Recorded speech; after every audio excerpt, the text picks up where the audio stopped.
Yeah, hi there. These comments are for AS.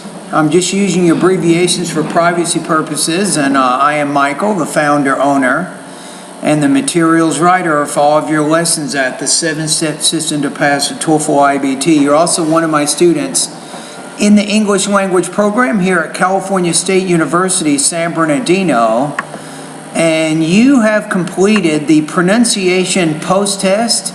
This is also the pronunciation final exam in our course, so let's hear your response. Each other, they tend to stand a specific distance apart. When two people are talking to each other, they tend to stand a specific distance apart. Each person has an invisible boundary around his or her body into which other people may not come. Okay, pretty good on your pacing and your fluency, so you're speaking pretty quickly.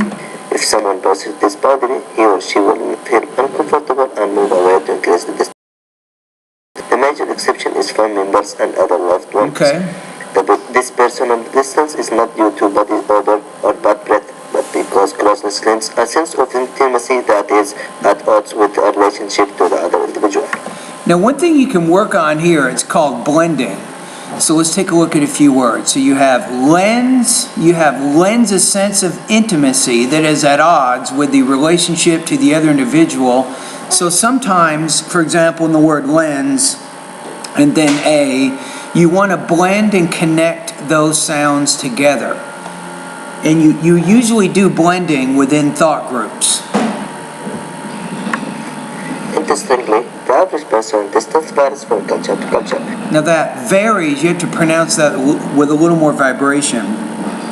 Varies from culture to culture. Americans tend to require more personal space than in other cultures. Okay. Therefore, if you try to get too close to an American during a conversation, he or she will feel that you are in his face and will try to back away. Okay. Try to be aware of this. So, if the person to whom you are speaking backs away a little, don't try to close the gap. All right.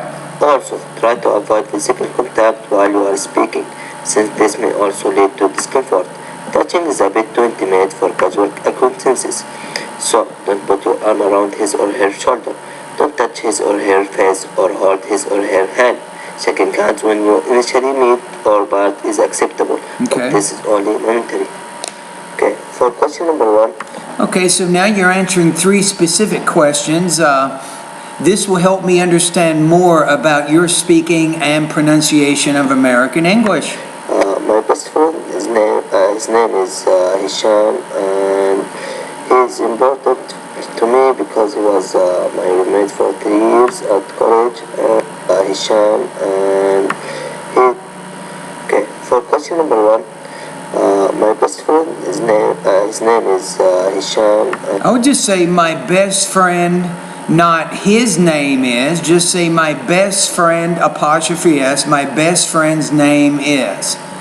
And he's important to me because he was my roommate for 3 years at college,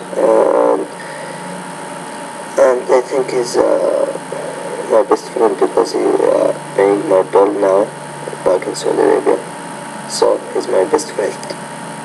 For question 2. Now, you're not giving enough examples in there. You need to give some details, some explanations to help support what you're trying to say. So part of what I'm trying to look at here is not just your pronunciation. I'm trying to see what kind of grammar and vocabulary do you have to answer these questions. I see myself 5 years from now as I'm trying to finish my master's degree, and I will be back to my country, and I will work with my father's company, so to my country, and I will work with my father. I see myself 5 years from now as I'm trying to finish my master's degree, and I will be back to my country, and I'll say I will go back to my country, not I will be back to my country. So the word go is going to work better in that case. I will work with my father's company, so I will be like a manager or something. Be back to my country, and I will work with my father's company, so... You want to say, I will work in my father's company, apostrophe S. So that's the second time in your response you've had some problems with the apostrophe S, using what's called a possessive noun there. So if you're not exactly sure how to use the apostrophe S, you can go to Google, type in the keywords how to use the apostrophe S. Only manager or something. Okay. Manager, yeah. I'm an engineer, so I will be a manager. And what will you be doing? So I will be supervise and manage people there. Question number 3. My favorite season of the year is the spring, because it's beautiful and it's not cold or hot. It's in the middle, so it's my favorite season in the year. Thank you. So give an example there. So what is it about spring that makes it beautiful? Do you like seeing the blooming flowers? Do you like to see the blossoming trees? Do you like to see the grass as it becomes greener? Do you like the frequent rains we sometimes have during the spring? Do you like the mild temperatures? So again, you're not very specific when you get to your examples, so I definitely think that's one thing that you can improve on a little bit more. All right, so let's take a look at the rubrics for the post-test that you completed. And you can click on this, by the way, in this email. Okay, so in terms of your intelligibility and speaking of American English, we have High Beginners 1.1, we have 7.0, which is a native speaker. I'm going to put you in the 3 range here, so I'm going to put you at about 3.3 out of 7. Now, for the purposes of our class,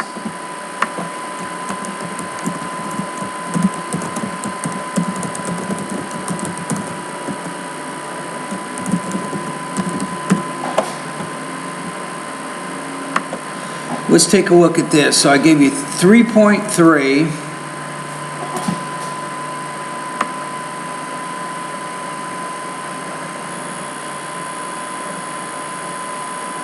Okay, in this one, I'm going to put you at about 83% on this final exam.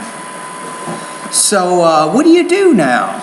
I do have some recommendations for you based on what you just completed. So let's go back to the website. Go to the second section of my course. And I do have some things I think you can work on that's going to help you.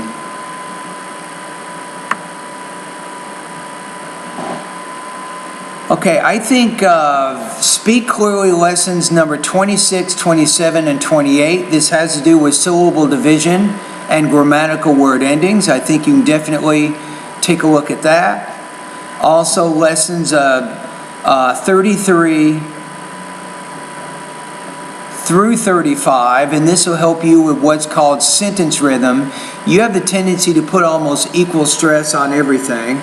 And then one more is actually thought groups and blending, parts 1 through 4. You can also work on that, particularly blending your ideas within thought groups. So you can learn more about that by going to my pronunciation lessons 41 through 44. Okay, overall your vocabulary seems to be a little bit limited, because you mentioned main ideas. When you're answering those 3 questions, you did give main ideas, but when it came down to details, you did not really provide details. So I have to assume that you probably need to improve your vocabulary a little bit more. So a good start there is vocabulary lesson number 3. All right, anyway, thank you very much for completing this assignment, and I'll see you in class today.